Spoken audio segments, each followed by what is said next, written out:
So, welcome everyone who's taken the time to join me this evening to learn a little bit more about the role of school boards and school board elections. I would like to commend those of you that are on the call who are thinking about running or potentially rerunning in the next election. And hopefully tonight we'll be able to give you information that prepares you for the upcoming elections, and answers any questions you have. I'm going to go through a bunch of information and content first, and then we're going to leave lots of time at the end for questions. So hopefully we'll be able to get to those. And I do see some faces on here of people that are currently in the trustee role.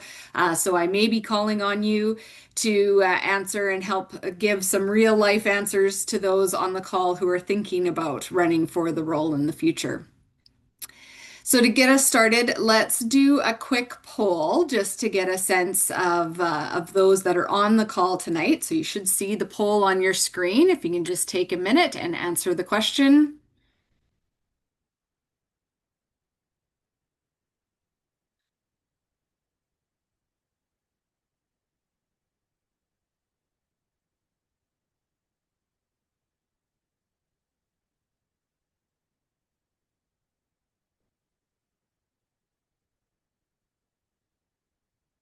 One more to go there.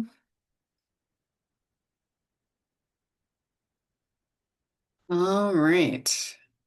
Go ahead and close that, share the results. Perfect. So we've got a handful of you, 9 of you that are just curious, wanting to learn more. So that's great. 7 seriously considering running. 2 that are definitely planning on running in 2026, and I've got 3 people who are already currently in the trustee role. So that's great. There's a couple more people coming in here. All right, so awesome. We are going to get started. I'm excited to have a good mix of people on the call tonight. And like I said, I'll go through some content, and there'll definitely be lots of time at the end for questions. All right. So, this presentation will provide a comprehensive overview for individuals considering running for school trustee in Manitoba in the October 28th, 2026 school board elections. It will explain the roles, responsibilities, legal framework, and practical steps involved in becoming and serving as a school trustee, as well as guidance on campaigning and using social media effectively. I'll be covering what boards do, what authority they have, and what they're accountable for. And so if you're still on the fence considering whether trusteeship is right for you, I'll go through some of the major areas of board responsibility that might consider what areas are of interest to you. So before we get started, I do want to share that most of this material, if not all of it, is actually already available on our website, as well as following this session, this recording will be also available on our website. So you'll be able to go and access this information at any time. So either our Manitoba School Board's website, or we do have a dedicated website, elect2026.ca. Either or has the information. I'm just going to share here on the screen. Hopefully this is what you're seeing. Is the page itself. So as you can see, there's lots of information on the page, this webinar. Also, if you're new and haven't been in a trustee role and you're looking for someone to be a mentor or to answer questions for you, you're welcome to sign up here. And then I'm partnering any mentees with potential mentors for the upcoming election and then subsequent serving as a trustee. We have lots of handbooks and informational guides that answer questions about the role and the work that school boards and school trustees do, some Q&A, and then it does get more into the election. And so there's lots of information here on the process of actually preparing to run and participating in the election, as well as information for senior election officials. So as a trustee, you can still look at that information, get a sense of what the senior election official is responsible for, as well as some tools that you can use. So lots of information, lots of resources available here for you to access at any time. Like I said, most of it will be what we cover tonight in this session. but certainly you'll be able to access it if you have questions going forward and need more information, or again, want to refer back to this recording in the future. All right, in Canada, public education is a provincial responsibility. So in Manitoba, as in most other provinces, the province has delegated that responsibility to locally elected school boards. Technically, there are 38 boards in Manitoba operating under the Public Schools Act, or what's often referred to as the PSA. One of those boards is appointed, MITT. And two others, the DSFM and Frontier, both have some special election provisions. So there is more information about those within the PSA or the Municipal and School Board Elections Act, as well as more information that you can find on our website, should you need that.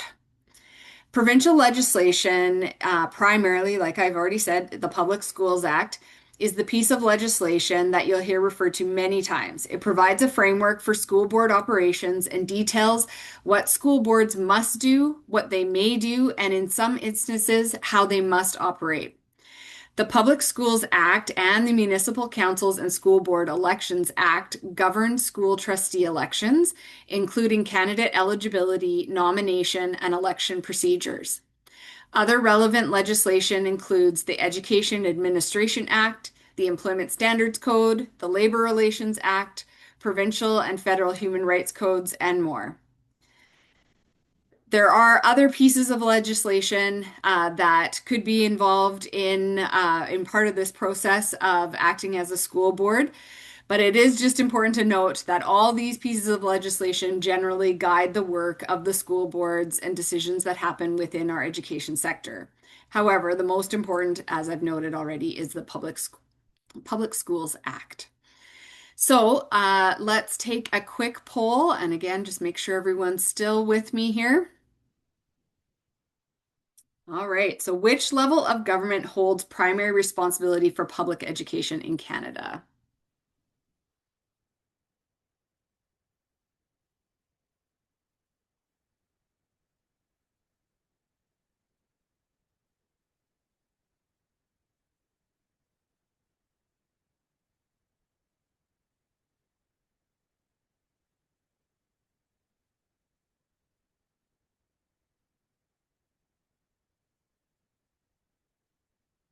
Give you another couple seconds there to answer that. All right.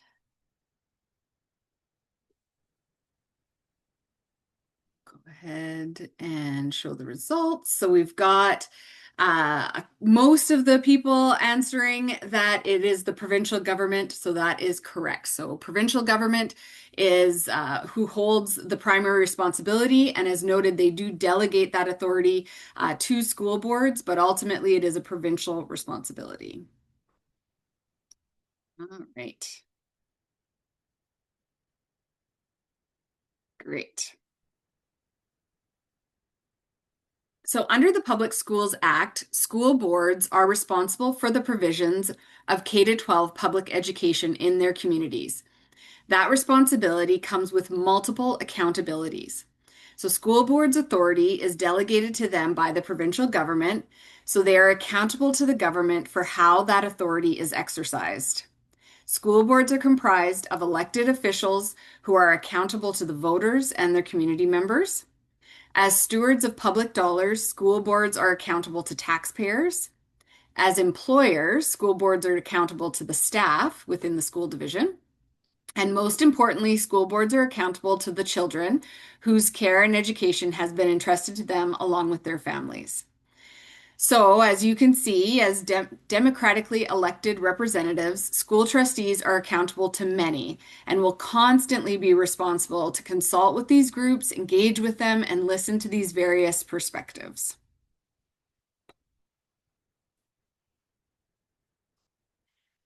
Within the role of school boards, we function in a governance model. There's lots of different kind of ways that governance can be discussed, but at MSBA, we've come up with this diagram as a way to outline the role and the work of a school board. So the key work of school boards falls into five areas.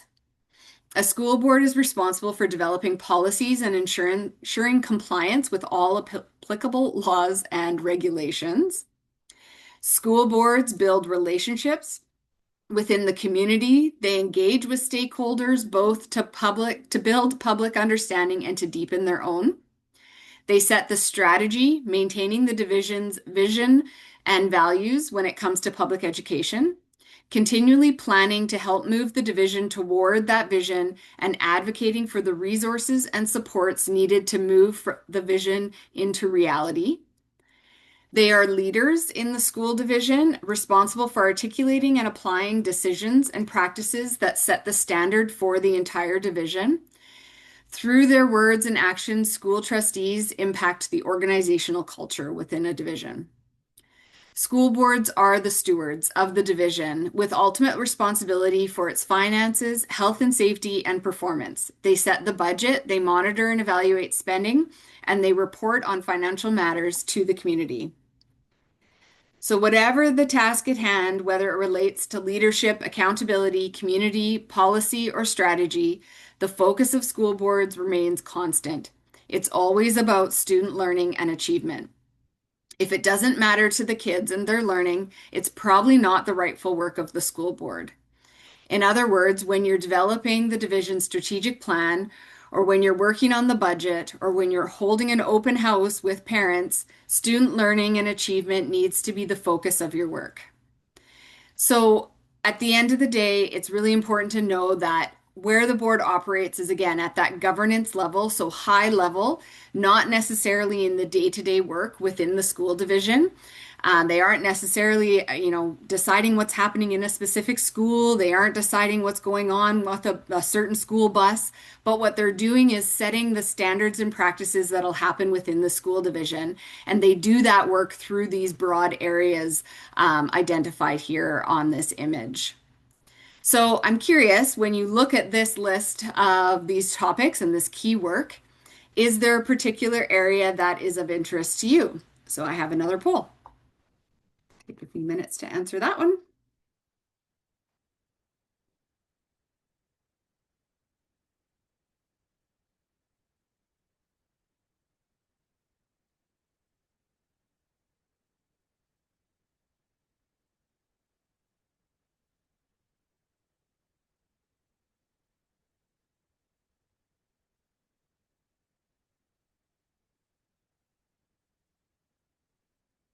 Right.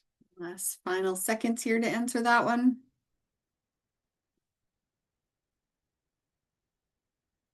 Perfect. All right. So a nice mix of lots of different areas that you would be interested in and want to have an impact on. That's great. As a trustee, you would touch in every one of these areas and be doing work in these areas. However, there are different committees and different responsibilities that also happen within the board. So a particular area might be something that you would want to volunteer for or to be a part of that committee to be able to make specific inroads on that particular topic. However, decisions are made as the board as a whole, which we'll talk about more in a little bit. All right. So, together, elected school trustees, which are often made up of 5 to 9 members to make up a school board. School boards are grassroots democratic bodies made up of the members of the community that they serve, chosen by their fellow citizens, reflecting those community priorities for public education. So ultimately, it's a true democratic process, but really it is community members representing the community, which is why we have school boards to present the local voice within that community for their division, school division, and for their children within that division. The collective body, the board, as I noted just a few minutes ago, is what holds the legal authority. So again, the decision of the board as a whole is who holds the legal authority and power within the school division. The board exercises that authority through the decision it makes at school board meetings. The daily running of the division or the operational administrative duties that a board often gives the authority to their senior administration, the superintendent, secretary, treasurer, and staff.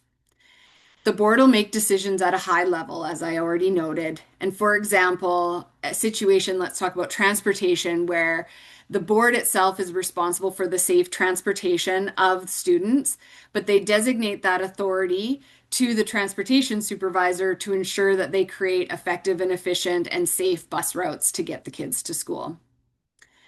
So a trustee has a voice and a vote at board meetings, but they have no authority to act or speak on behalf of the board unless the board has delegated that specific responsibility to them.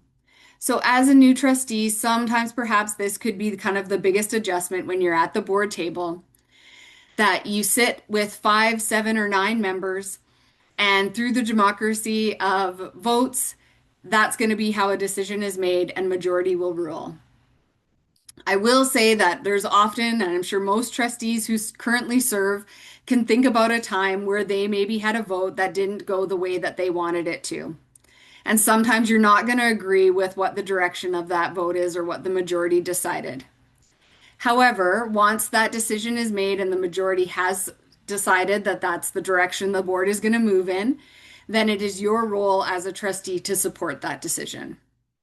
Your job is to represent your community, your views, and most importantly, what is best for the success of all students within that school division. But once the discussion is over, a vote will occur, and whatever the majority selects is the decision, the direction that the board will move in, and that the collective will operate as such. So it is important for you to just think about that role is you do have a voice and you have lots of different topics that you get to participate in, but at the end of the day, it's the board as a whole that makes decisions, and once those decisions are made, then the board supports those decisions to move forward. All right, so that was a little bit about the board role and trustee role. Now we're going to switch gears into becoming a trustee and then remaining a trustee going forward.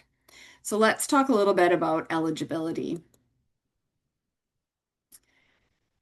So the basic eligibility requirements to run for a school trustee are very straightforward. Candidates must be Canadian citizens who will be 18 years or older as of election day. They will have lived within the boundaries of the school division or district for at least 6 months as of election day. And sometimes there's a question about whether you have to live in the ward that you might be running for within your school division. The answer to that question is no. You need only to live within the division or the district. You could run in any ward, and that really wards are often just in place, or really only are in place for the purposes of election. That once you are elected, then you do represent the division as a whole and not necessarily just that specific ward that you ran in. There's a couple other noteworthy points. First, where you run differs from the requirements for a municipal election. So I just want to clarify that it isn't quite the same. So in municipal elections, non-resident property owners can run for office. This is not the case in school board elections. All candidates must be actual residents of the division or district. And with that, anyone elected as a school trustee must remain a resident of that school division or district while in office. If you do move beyond the division or the district boundaries, then your seat would be declared vacant and a by-election would have to be called. The last note to call out is that First Nation Reserve residents are eligible to vote and run in the 2026 school board elections. Impacted First Nations have selected or been appointed to the appropriate school division. So please contact your local school division to learn more if there's been any changes in your community.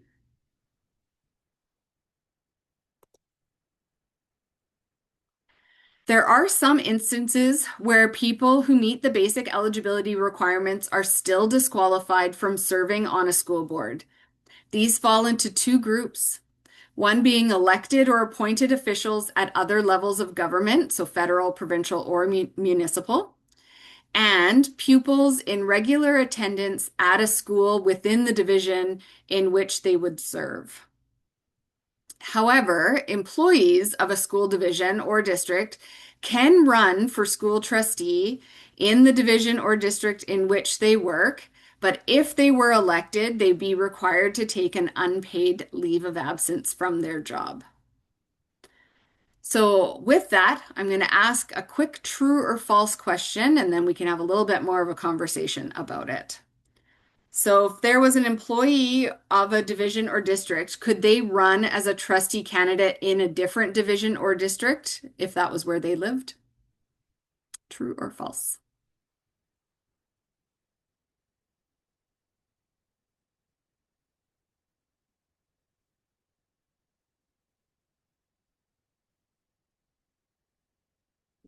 Second to answer that one.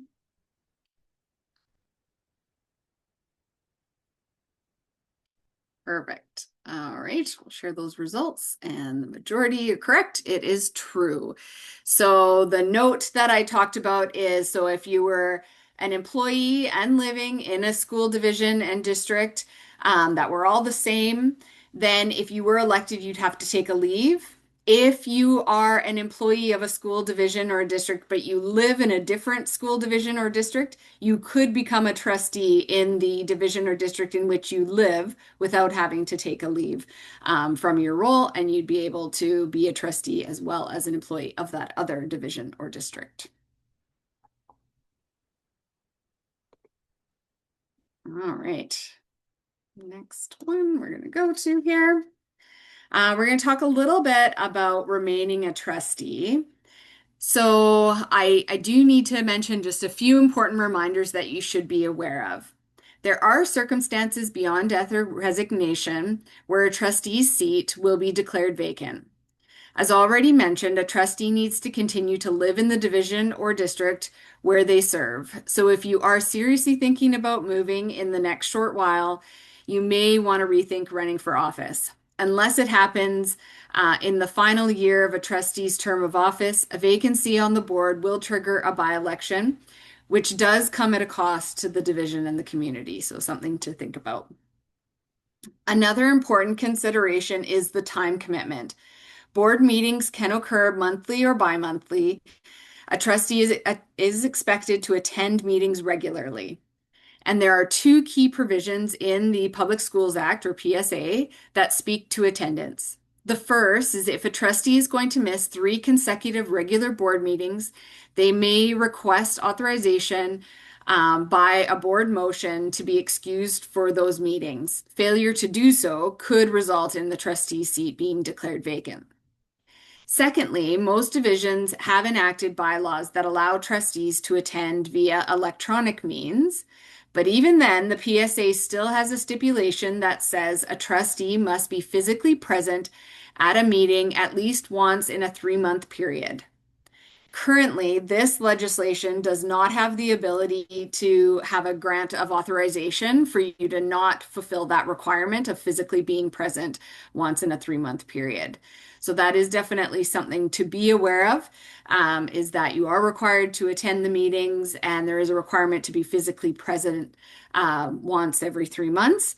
It is important to explore more if the division or district in which you're thinking of running, to go on their website, look into their information about their board meetings, when they hold them, how often they hold them, to learn more about what that commitment might look like for you.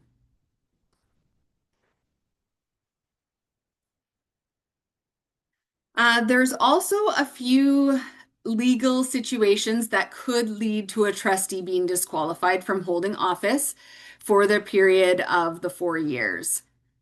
These are violations of any provision of the Public Schools Act, a conviction of an offense punishable by a sentence of 5 years or longer, or a conviction of an offense under sections of the criminal code, such as breach of trust by a public official or selling or purchasing office. I am going to touch on two provisions within the Public Schools Act that may arise and create violations that could remove a trustee from their seat. The first I'm going to talk about is conflict of interest. Conflict of interest is addressed in the Public Schools Act sections 36 to 39. A conflict of interest in the context of the PSA elaborates specifically in direct and indirect pecuniary interests, so that is things that have to do with money or financial interests.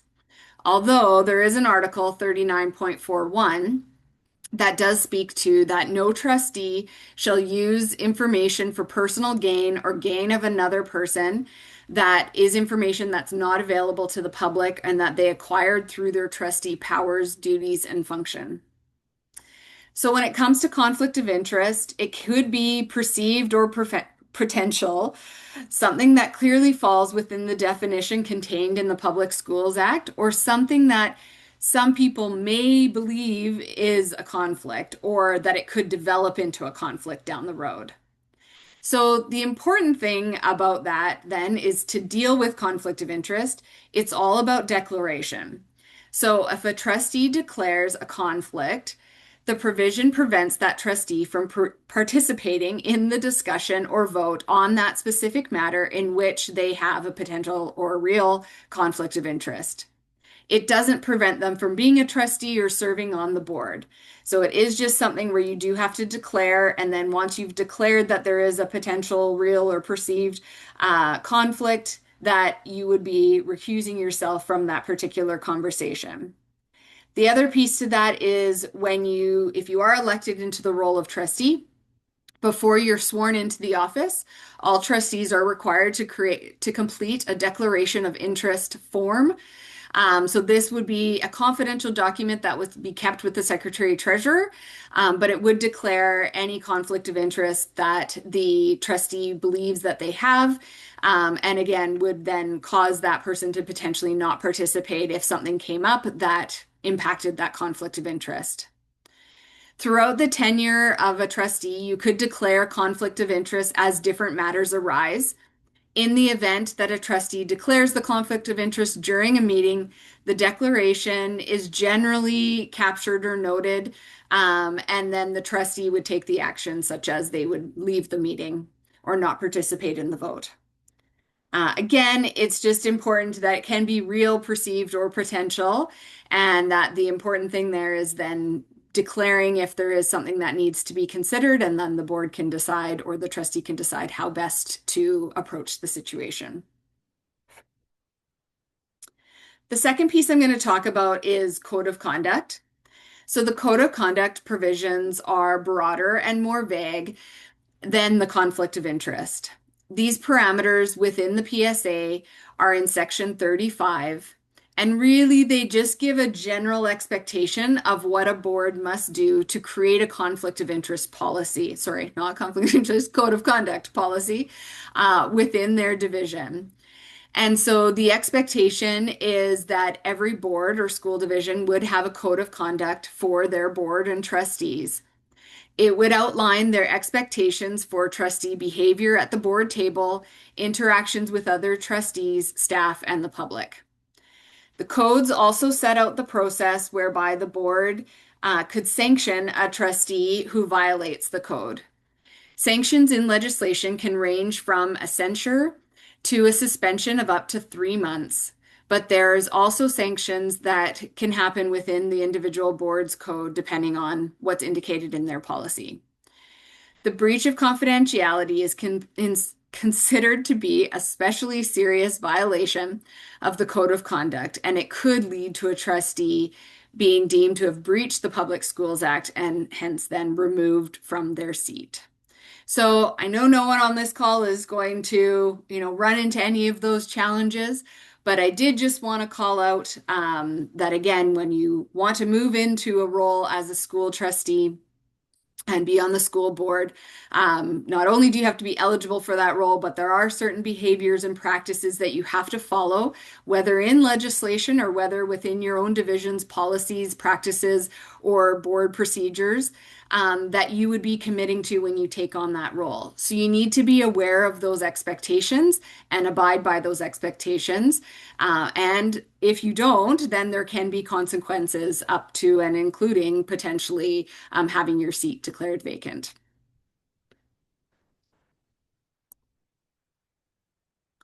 So, as I said, I know that no one plans on doing any of those things, and I'm sure you will all abide by the rules and legislations within your roles if you become elected into a school trustee position. Obviously, the role itself can be extremely meaningful and impactful. So, Some people's motivation is children in the classroom. School board decisions impact children education and lives and help shape children's futures. Others may serve because they know that strong schools contribute to the economic and social strength of communities, and they want to play a role in building that strength.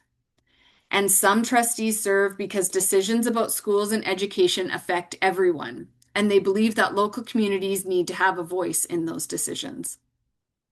Running for school trustee is an opportunity to make a significant difference in your community.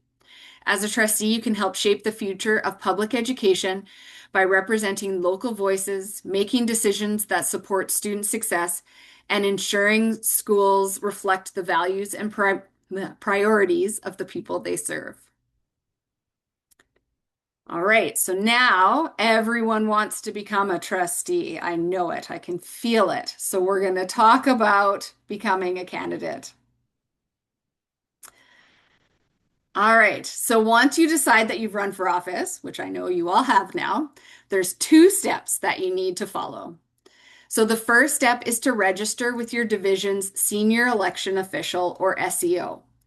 So honestly, the best place to get that information is to contact your school division directly or to go to their website, and you can get more information as to who that SEO is and how to contact them. You are able to register as a candidate starting on Tuesday, June 30th. And that period will run all the way until September 22nd. So you have lots of time to connect with your SEO and register. And then once you've registered, you're able to start campaigning and promote that you're running as a school trustee. And I'll talk a little bit more about that campaign process later and what that looks like. But you are required to register first before you can start campaigning, and letting people know that you are a trustee running for school trustee. So I just highlight this because this is a new step for this 2026 election. So I just want to make sure that that's clear to everyone that that has to happen first and can happen as of Tuesday, June 30th. Once you've registered, then you're going to obtain your nomination papers. Once you have your nomination papers, you'll need to complete the required information, and then you can start collecting support through signatures. You're required to obtain the necessary signatures on your nomination papers. It's 25 individuals or 1% of the electors for the ward, whichever's fewer. Something to keep in mind when you're collecting signatures is to make sure that everyone who signs your papers is a qualified elector in the ward in which you are running. So that is that their name appears on the voting list for that ward. Once the nomination period opens, you'll be able to get a voters list from the senior election official, and they can help provide you more information on that. It is recommended, though, that you collect a few extra signatures just in case, to make sure that you do get the voters required within your ward. And it is also suggested that you don't wait until the last minute to submit your papers. That way, if you submit your papers to the senior election official and they do notice that you're short a few signatures or that you have some voters on the list that are not in your ward, that you'd have the time to go back and get some additional voters to provide their signatures. So once you've completed the nomination papers, you will include some personal information on there as well. So there is a disclosure of if any criminal offenses that you do have to declare on your nomination papers, as well as fill out your personal information like your address, phone number, and all of that. Once all of that's completed with your signatures, the nomination papers can be filed with the SEO from Wednesday, September 16th to Tuesday, September 22nd. This is normally done during regular business hours, and it'll be at a location determined by the SEO or by the senior election official. The one note too here is don't assume that you can have someone else drop off your nomination papers. It is up to your senior election official about whether you can delegate somebody or if it has to be yourself that drops off the papers. So make sure you know that before you're submitting your nomination papers.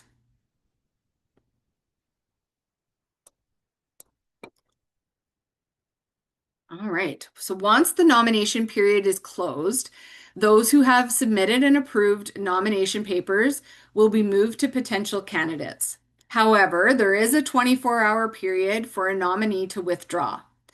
So that's that period from September 22nd at 4:30 to September 23rd at 4:30 p.m. If no one withdraws, then the senior election official will confirm the number of candidates. If the number of nominees matches the number of positions, then those individuals are acclaimed into the role. If there are more nominees than positions, an election is required. And all accepted nominees then become official candidates, and their names will appear on the ballot in a random order that's determined by a draw.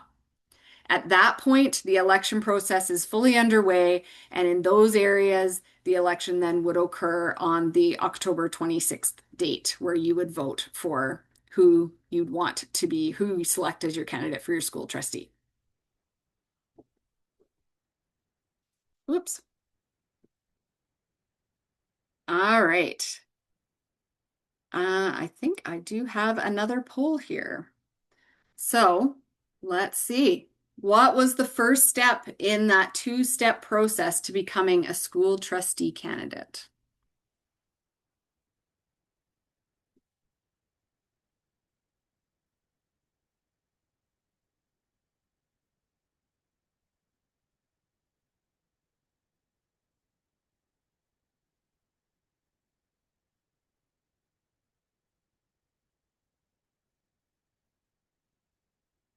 All right, give me another second there to finish that up.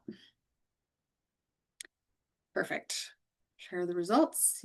So it was the second one there, the register with the division's SCO. So the first step is to register, and then the second step is completing those nomination papers. So again, that's a new process for this year.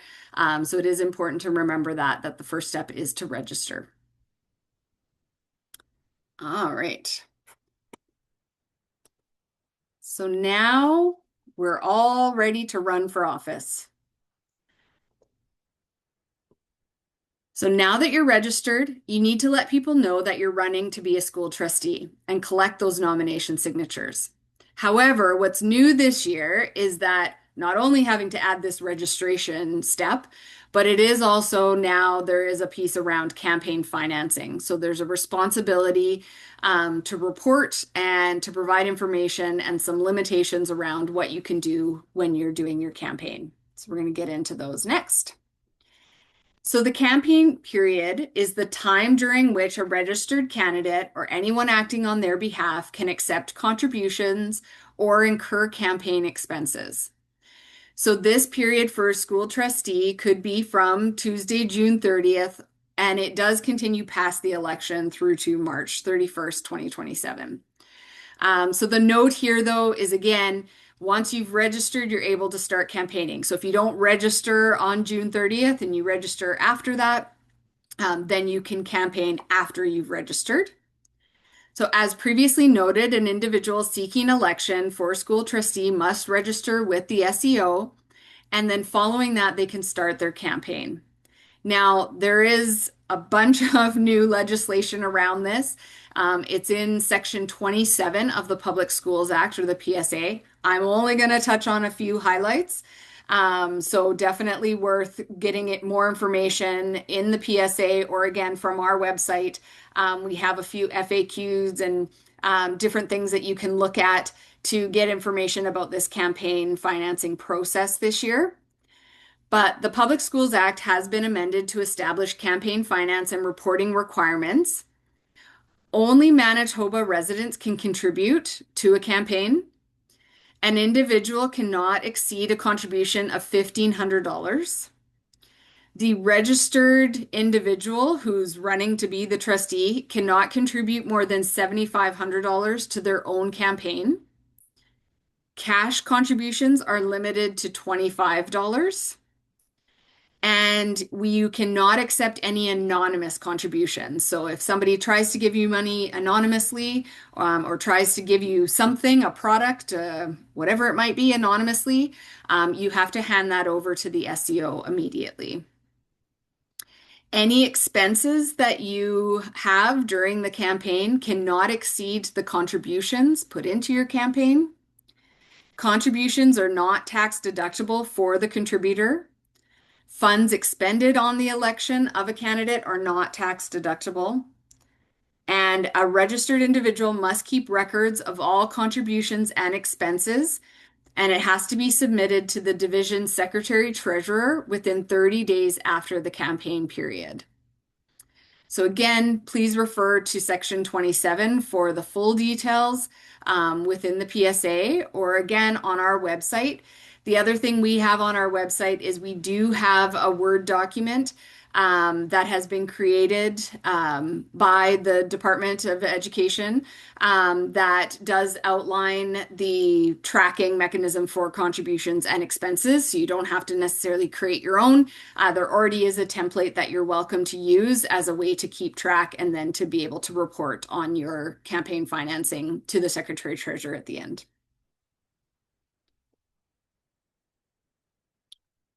All right.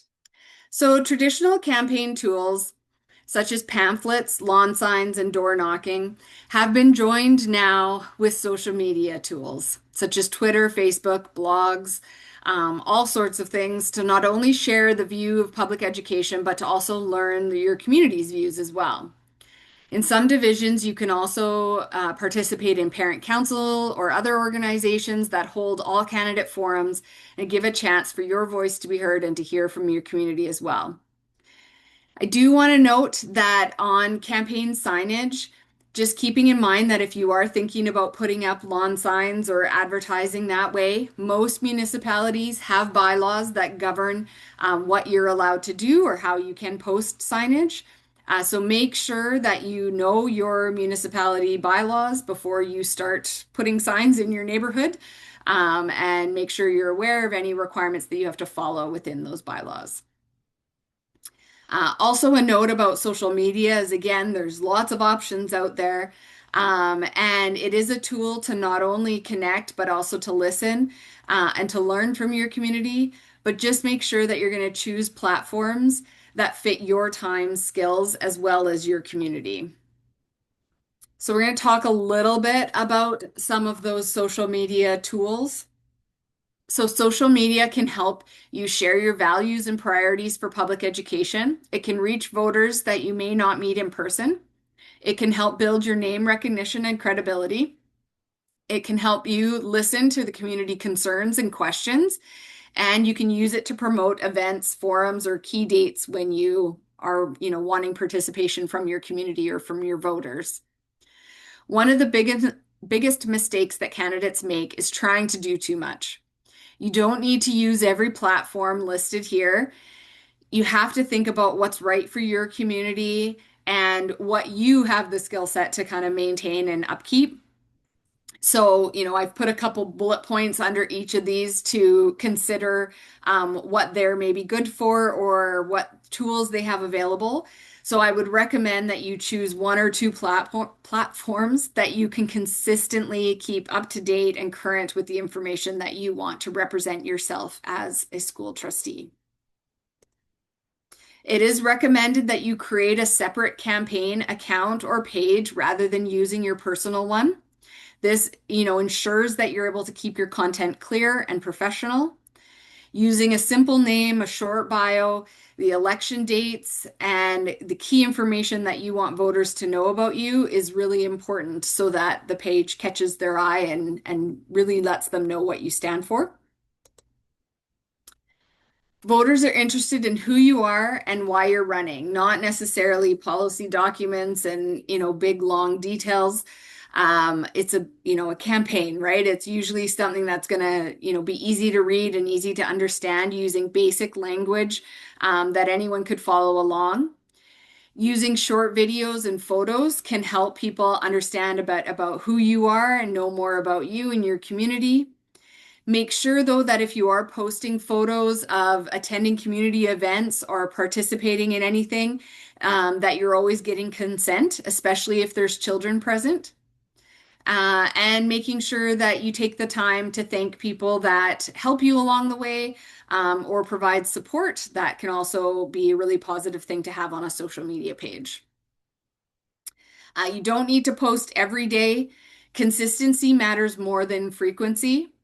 As I already noted, making sure your language on the page is clear and in plain language, and make sure that you take the time to maybe read your post over before you hit send, or have someone else look it over, because kind of once it's out there, it's out there. So make sure it is what you want to represent you in your run for school trustee. Just like sitting around the board table, it's important that you maintain a high level of diplomacy with voters and your community members. Engagement is about listening, not necessarily winning arguments. It's responding politely and acknowledging concerns, even if you might not have the answer right away. Sometimes it's better to take conversations offline, and sometimes it's better to just disengage completely if the comments are becoming maybe abusive or unproductive. So, keeping in mind that this is going to represent you as a trustee, and it is important that you take that high road and conduct yourself professionally at all times. Paid social media can be very helpful, particularly in reaching people who don't necessarily follow you or aren't following you. It could be, a small budget can go a long way from a social media side of things. However, every platform is a little bit different and has their own specific requirements. So I recommend you do your research, learn a little bit more about the options that are available, and how you can use those tools to promote your candidacy. Remember that if you are going to pay for social media advertisements, that would then be a campaign expense. So you'd have to record that, and follow the campaign financing rules to account for that expense. Social media, though, is also a great place to ask for non-financial support. So sharing posts, volunteering, or attending events. And, it's a great way just to advertise and be able to share information. When it does come to donations, though, be careful, because obviously in the world of social media, this is where you could potentially have anonymous donations, which again are not allowed, and you would have to submit that to the SEO if you were receiving something anonymously. And again, just making sure that anything that you're receiving, if it's a contribution, that you are then following the reporting legislation and making sure that you're documenting that for the campaign financing.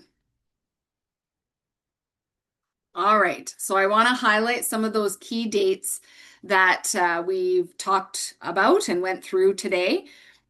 So the registration period, as noted, is from June 30th through to September 22nd.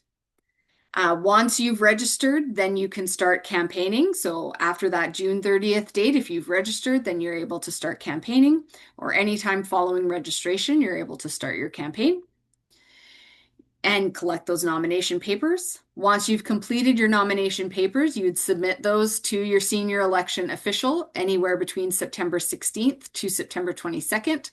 The note here is remembering not to wait till the last minute, just in case you do need to capture any more signatures. But you do have that period to submit your nomination papers. You do have that window, the 24-hour window to withdraw, that if you have submitted and you decide that you're not going to run, then you have up until September 23rd at 4:30 to be able to make that withdrawal. And for at that September 23rd, after 4:30, then those who are have their nomination papers submitted will have the ability to either be acclaimed if there's no one else running, or they would move forward as candidates. That will then move forward to the election, which then happens on October 28th, 2026. And don't forget that you also should vote on that October 28th, 2026 date. So please make sure that not only do you participate in this process, but that you get out and vote and encourage others to vote on that day as well. All right, so that brings us through to the end. I think I do actually have another poll here. So after the session, the information I've covered so far, how confident do you feel about the steps to become a candidate?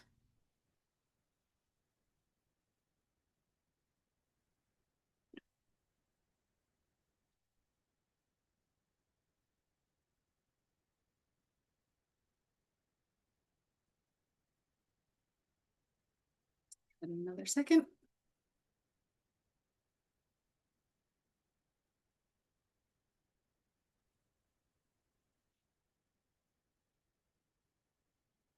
All right. So good. So we've got some mostly and very confident. That's exciting. Maybe one unsure, which hopefully now we're going to move into the question and answer period. So if you're unsure, maybe this is the opportunity that we can answer those questions and make sure that you feel confident moving forward from here. So I'm just going to look in the chat. All right. So let's see what we've got. I've got one question here in Metro Winnipeg. We have to make an appointment to register and submit our nomination papers. So that's from Cindy, who is a current trustee. So I think she's making that known, making sure that people are aware of that. So thanks, Cindy, for sharing. So being able to make sure that you make an appointment and that it's not just necessarily showing up when it's time to register. So thank you for that. Are there any other questions that I have from the group here? You can either unmute, raise your hand, speak up. You could type in the chat, whatever you feel comfortable doing. As I've said, I do have a couple current trustees on this call that can also answer questions if you want to hear from them specifically.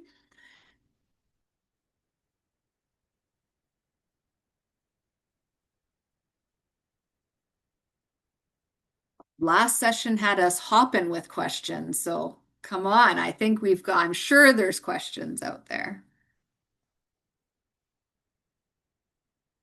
How do we find out who our SEOs are? So yeah, that would be directly on the division website. So for your school division, if you go to their website, they'll have that information. The other alternative would be to call your school division or district's office, and they would be able to give you that information.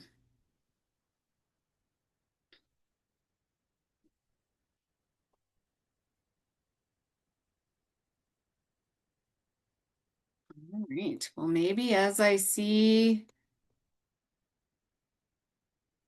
if there's any other questions, only because he's on my screen right now, but I have Alan Campbell, who is currently a trustee in Interlake. Um, Jody, yeah. sorry to interrupt. I think his name is Leo from Yep. District of Mystery Lake. He has his hand up in his Oh, video. sorry. You might Thank have. you. I cannot see Thank that. you, Alan. Just a question, Judy. When we get those 25 or 35 signatures, do they come with a phone number too? Do they see or whatever contact those people, or what are they? Is there any information sharing between them, or how does that work? Is that a Alan, valid do you want question? to? I don't know. Yeah. Do you want to answer that? I mean, they do have to give their address. Yeah, so it's mostly just a matter of verifying like they probably use the role in terms of who's on the roll for that address, and would be verification that way. If they Oh, needed it's to just seek out additional contact information to verify, they would do that. okay. Thank you, Alan. You're welcome. There's also, yeah, if an election is all by acclamation, what do we do with contributions? So again, it would just be that everything would have to be recorded on the financing, any contributions and any of your expenses would be accounted for on your finance reporting. So again, that would all be within that campaign period. So likely it would already be something that you've used. throughout that time to advertise. And it just at the end, then you don't necessarily have to go to an election, but you would have used it to promote your candidacy. So hopefully that answers the question, Jeremy. And then I have another question about, is there a limit to how long trustees serves? So I don't know. Again, Alan, do you want to answer that one? The short answer is no. There are trustees who are on their first term in Manitoba, and there are trustees who are on their 10th or 11th term for sure. Yeah. We've had many trustees celebrate 40 years of service as a trustee. But the term itself is a 4-year term. But certainly you could keep running year over year or term after term if that was something that interests you. If any monies are left over, are they submitted to the school board? They actually are submitted to the secretary treasurer and they go to the division.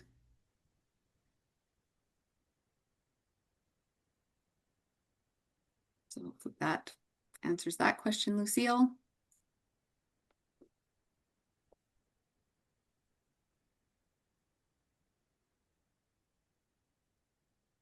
Good.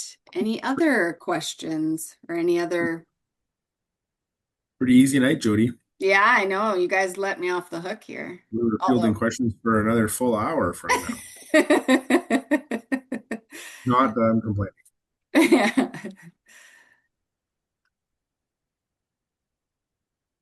Give you another minute here to see if anything else pops up. Otherwise, yeah, I have a little bit to summarize, and then that would be the end. Like we said, there's certainly lots of information on our website. This recording and the questions, we'll share questions that we had from the other session as well, so that people can go back and see maybe again that there's a question that was answered previously that you also have. So we'll make sure that we share all those on our website following. All right. Well, I'm going to just sum up here a little bit. Obviously, if you have anything else, oh, Jason got in there. Are the elections held electronically, online, or are they in-person polling stations? They are in-person polling stations. Yeah.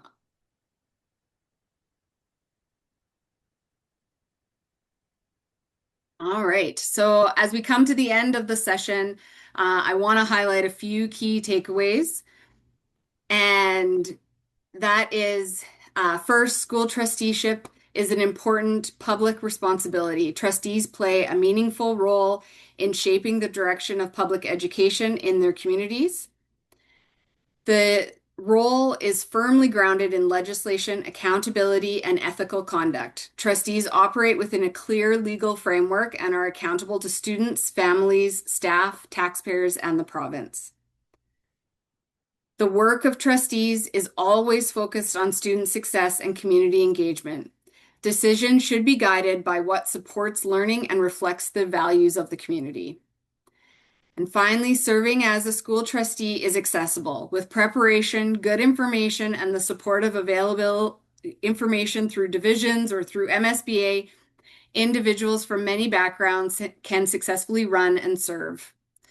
If you're considering running, we encourage you to keep learning, ask questions. You can sign up to be a mentee, and I'll look to partner you with a mentor and be able to support you through this process if you do have additional questions. Again, there's a ton of resources online.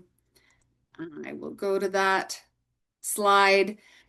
So we talked a little bit about this throughout the presentation, that the key work of school boards is leadership, accountability, community, policy, and strategy. To find out more about what you'd be doing as that role of school trustee, go to your division's website, check out the board's strategic plan, learn a little bit more about the board meetings that your division has. You can go and you can see the minutes of the meetings. Some of the boards even record their sessions. Some have other sessions that you can go back to see what they've done over the years. like noted here, you can go look at the strategic plan. You can see kind of current priorities or what's happening. So I really recommend that if you are thinking about running as a trustee, that you go to your school division's website and explore more about the board and about the governance within the division. So often they'll have a section within their on their webpage that will say either board or governance or policies, and that will be kind of your way into getting more information about the work of the board within that specific division.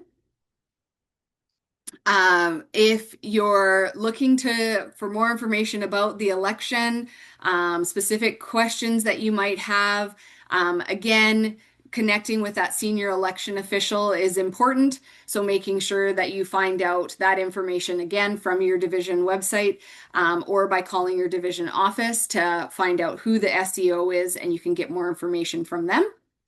And again, as noted, we have a whole bunch of information on our website and specifically on our elect2026.ca.